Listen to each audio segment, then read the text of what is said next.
నమస్తే. 10 ఏళ్లు అధికారంలో ఉన్న బీఆర్ఎస్ కి లోక్సభ అభ్యర్థులే లేరా? బీఆర్ఎస్ నుంచి పోటీ అంటే ఎందుకు పారిపోతున్నారు? క్షేత్రస్థాయిలో బలం ఉన్న పార్టీకి ఈ పరిస్థితి ఎందుకు?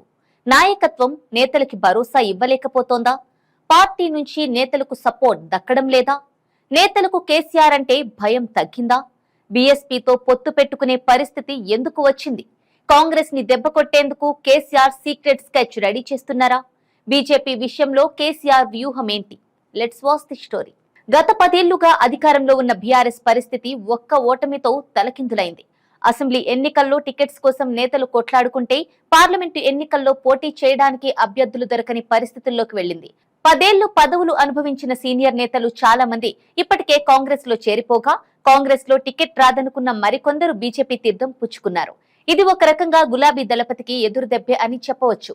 మొన్నటి వరకు కేసీఆర్ దర్శనమే మహాభాగ్యం అనుకున్న నేతలంతా ఇప్పుడు వేరే పార్టీలో చేరిపోవడం, గెలిచిన ఎమ్మెల్యేలు ఎంపీలు కూడా దిక్కులు చూడటంతో కేసీఆర్ దిక్కుతోచని పరిస్థితిలోకి పడిపోయారు. ఇక గత ఎన్నికల్లో గ్రేటర్ హైదరాబాద్ పరిధిలోని దాదాపు అన్ని సీట్లు గెలుచుకొని ఆధిక్యాన్ని ప్రదర్శించిన పార్టీకి నేడు లోక్సభ అభ్యర్థులే కరువయ్యారు. అధికారంలో ఉండగా అన్ని తానై వ్యవహరించిన కుమారుడు కేటీఆర్ విపక్షంలోకి వచ్చిన 2 నెలల్లోనే పార్టీని కాపాడుకోలేకపోవడం, హరీష్ రావు సైతం తన జిల్లా రాజకీయాలకే పరిమితం కావడంతో కేసీఆర్ మళ్లీ రంగప్రవేశం చేయక తప్పని పరిస్థితి వచ్చింది. ప్రస్తుతం ఎంపీగా పోటీ చేయాలంటే కనీసం 50 కోట్లైనా ఖర్చు పెట్టక తప్పని పరిస్థితి ఉంది. అంత ఖర్చు పెట్టేవారు ఆ తర్వాత తమ ప్రయోజనాలు నెరవేరాలని కోరుకుంటారు. అయితే పార్టీ ఓటమితో పాత నేతలెవరూ పోటీ చేయడానికి సిద్ధంగా లేరు. గతంలో కేసీఆర్ కి సన్నిహితంగా ఉన్నవారు సైతం మొహం చాటేస్తున్నారు. రాష్ట్రంలో అధికారంలో లేకపోవడం, గెలిచే అవకాశాలు కనిపించకపోవడం నేతలను పోటీకి దూరంగా ఉండేలా చేస్తున్నాయి.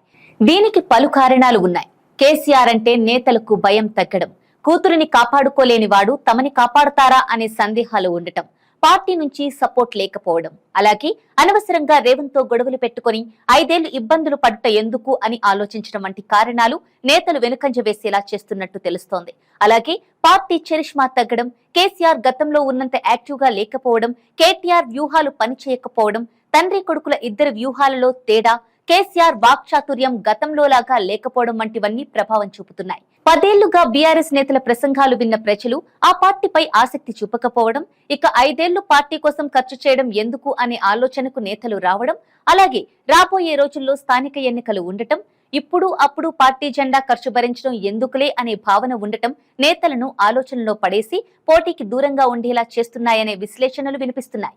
ఇప్పటికే సిట్టింగ్లలో 3 వేరే పార్టీలోకి వెళ్లిపోయారు. నాగర్ కర్నూల్ ఎంపీ రాములు కుమారుడు భరత్ కు, జహీరాబాద్ ఎంపీ బీబీ పాటిల్ కు బీజేపీ సీటు సైతం ఇచ్చేసింది.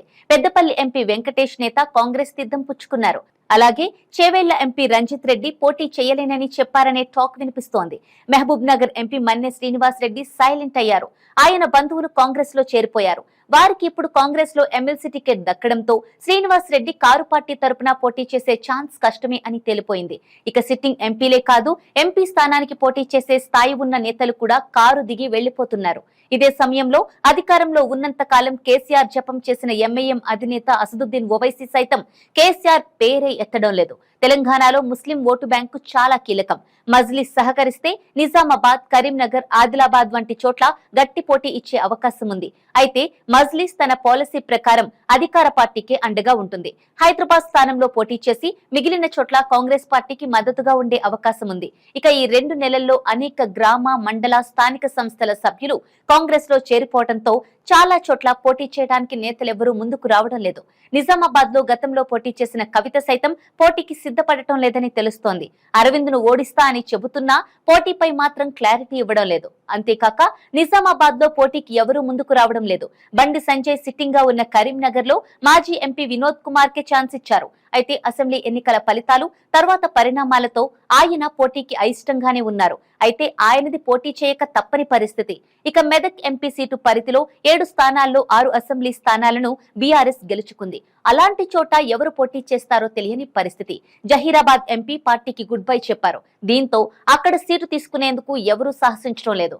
నల్గొండ, భువనగిరి, ఖమ్మం సీట్ల కోసం కూడా ఎవ్వరూ ముందుకు రావడం లేదు. ఉమ్మడి ఖమ్మం, నల్గొండ జిల్లాల్లో అసెంబ్లీ ఎన్నికల్లో బీఆర్ఎస్ తుడిచిపెట్టుకుపోయింది. దీంతో పోటీకి నేతలు సాహసించడం లేదు. ఈ నేపథ్యంలో నల్లగొండలో మాజీ మంత్రి, అలాగే ఖమ్మంలో నామా నాగేశ్వరరావు పోటీకి దూరంగా ఉంటే అక్కడ మాజీ మంత్రి అజయ్ ని పోటీకి దింపే ఆలోచనలో ఉన్నట్టు తెలుస్తోంది. ఇక మహబూబ్ నగర్, వరంగల్, మహబూబాబాద్ లోనూ అదే పరిస్థితి. సికింద్రాబాద్ సీటు నుంచి తలసాని శ్రీనివాస్ తనయుడు సాయిని బరిలోకి దించాలని పార్టీ భావిస్తోంది. ఇక నాగర్ కర్నూలు సీటును పొత్తులో భాగంగా బీఎస్పీకి కేటాయించే ఛాన్స్ ఉంది. ఆర్ఎస్ ప్రవీణ్ కుమార్ రంగంలోకి దిగే ఛాన్స్ ఉంది. ఇలా ప్రతి చోట అభ్యర్థులు లేని పరిస్థితి వచ్చింది. ఇక అసెంబ్లీ ఎన్నికల ముందు ఎవరిని పట్టించుకోకుండా వామపక్షాల్ని దూరం చేసుకున్న కేసీఆర్ ఇప్పుడు బీఎస్పీతో పొత్తు పెట్టుకోవాల్సి వచ్చింది. అయితే దీని వెనుక కేసీఆర్ వ్యూహాలు వేరే ఉన్నట్టు తెలుస్తోంది. అభ్యర్థులు లేకపోవడంతో 1-2 స్థానాల్లో శ్రమ తగ్గడం, ఆర్ఎస్పీకి ఇవ్వడం ద్వారా మిగతా స్థానాల్లో ఆయన వ్యక్తిగత ఓట్ బ్యాంక్ ని సొంతం చేసుకోవడం, కాంగ్రెస్ వైపు ఆ ఓట్ బ్యాంక్ వెళ్లకుండా చూడటం వంటివి కేసీఆర్ ఆలోచనలుగా తెలుస్తున్నాయి. అలాగే కేసీఆర్ పెద్దగా ఫోకస్ చేయకపోవడం, నామమాత్రంగానే సమీక్షలు చేయడం పలు సందేహాలకు తావిస్తోంది. 2 జాతీయ పార్టీలు తలపడే అవకాశం ఉన్న చోట ప్రాంతీయ పార్టీగా బీఆర్ఎస్ కు ప్రాధాన్యత తగ్గడంతో జాతీయ పార్టీ అయిన బీజేపీకి సహకరిస్తున్నారా అనే చర్చలు సాగుతున్నాయి. వాస్తవానికి బీజేపీ బీఆర్ఎస్ పొత్తు ఉంటుందని అంచనాలు వినిపించాయి. అయితే నేరుగా పొత్తు పెట్టుకుంటే కాంగ్రెస్ కి లబ్ధి చేకూరుతుందేమో అని ఆయా పార్టీలు భావించినట్టు విశ్లేషణలు ఉన్నాయి. దీంతో బీజేపీ ప్లేస్ లో బీఎస్పీతో కారు పార్టీ జర్నీ చేస్తోంది. అయితే బీఆర్ఎస్ భవిష్యత్తు, రాష్ట్రంలో రాజకీయ పరిణామాలు, పలు ఇతర కారణాల వలన బీజేపీకి సహకరిస్తోందా అనే సందేహాలు వ్యక్తమవుతున్నాయి. బీజేపీ కూడా బీఆర్ఎస్ లో పరిణామాలను తమకు అనుకూలంగా మలుచుకునే ప్రయత్నాలు చేస్తోంది. సర్వేలు సైతం బీజేపీ 5 సీట్ల వరకు గెలుస్తుంది అని చెబుతున్నాయి. ఆ 5-10 చేసే ఆలోచనలో ఉన్నట్టు తెలుస్తోంది. గత ఎన్నికల్లో గెలిచిన 4 సీట్లతో పాటు మహబూబ్ నగర్, చేవెళ్ల, మల్కాజ్గిరి, హైదరాబాద్, జహీరాబాద్ స్థానాల్లో పాగా వేయాలని చూస్తోంది. అక్కడ బీఆర్ఎస్ అంతర్గత మద్దతుతో లబ్ధి పొందాలని చూస్తోంది. ఆయా స్థానాల్లో బీజేపీకి బీఆర్ఎస్ కంటే బలమైన అభ్యర్థులు ఉన్నారు. దీంతో బీఆర్ఎస్ సహకారంతో బీజేపీ ఆయా స్థానాల్లో పాగా వేయాలని చూస్తోంది. బీజేపీ 400 టార్గెట్ గా పనిచేస్తోంది.